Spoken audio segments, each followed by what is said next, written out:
Let's talk about some differences between old gen GTA 5 and the new gen GTA 5. One thing the old gen did way better was car damage. You could really mess up your car a lot more. Unfortunately, this was toned down on new gen consoles to accommodate first person mode. Speaking of first person, on old gen consoles, first person view was more like GTA 4. It just put the camera on the hood of the vehicle. In the new gen, you get a proper first person experience with detailed interiors. Another detail Rockstar changed because of first person is the window tint. On old gen, window tints were extremely dark, almost completely black, but this was changed on new gen because it didn't look good from the inside. Something else they removed from new gen is the ability to break through airport fences. On the old gen consoles, you could easily smash through these fences, but now they're solid as a rock. Lastly, if you head down to Vespucci Beach, you'll notice a strange sculpture in the new gen version, but this one is complicated. In the latest PS3 patch, it looks identical to new gen, but back in the original 1.0 version, it was actually different. Rockstar had to quickly change the sculpture because the original artist filed a copyright lawsuit against them. Pretty interesting stuff, right? Surprisingly, one thing the old gen does better is the mini map near water. It actually looks more detailed, kind of like those leaked GTA 6 maps. It just goes to show how ahead of its time GTA 5 was when it dropped. Now let's talk phones. The OG phones, yeah, they look outdated, exactly like 2013 phones, but they had something cool, a task menu that tracked your progress and achievements directly. That feature was quietly removed in the newer versions, but not all old gen features were better. Trevor's phone got an upgrade. In the PS5 version, his screen is cracked, which totally fits his crazy personality. It's a small detail, but it adds depth. And here's something really interesting. If you go to this specific location during noon in the PS3 version, you'll find scientists, FIB agents, and their cars, which you can steal. The FIB vehicles even have working sirens. But in the PS5 version, you still get scientists, but no FIB agents. Just two plain white cars with no sirens. Kinda lame. This hit me the moment I started playing. It's slow, like painfully slow. Switching characters takes forever, and even pausing the game makes the menu lag like crazy. And the graphics? Man, it looks like something from the 90s. Super pixelated. You can feel that this game dropped 12 years ago. Now let's talk UI. The wasted screen? Yeah, it kinda sucks. The new one is way cleaner and feels more dramatic. Same with the mission complete screen. It's totally different. On old gen, the weapon wheel is tighter. All the icons are crammed in, but on newer versions like PS5, it's been spaced out and just looks smoother. Also, when switching weapons in a car, the old gen version had this green glow effect around it.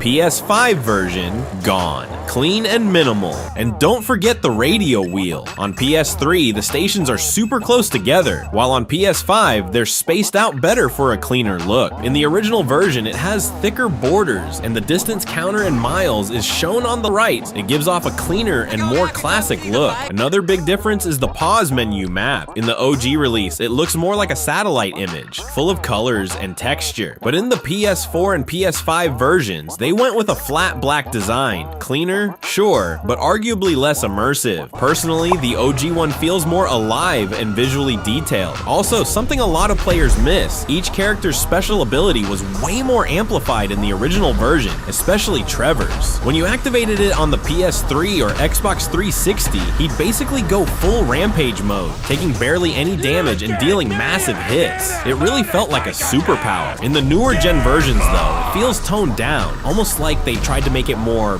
balanced, but in the process lost that chaos and excitement. The OG one definitely gave you that rush. It felt like you were really using a special ability, not just a minor stat boost.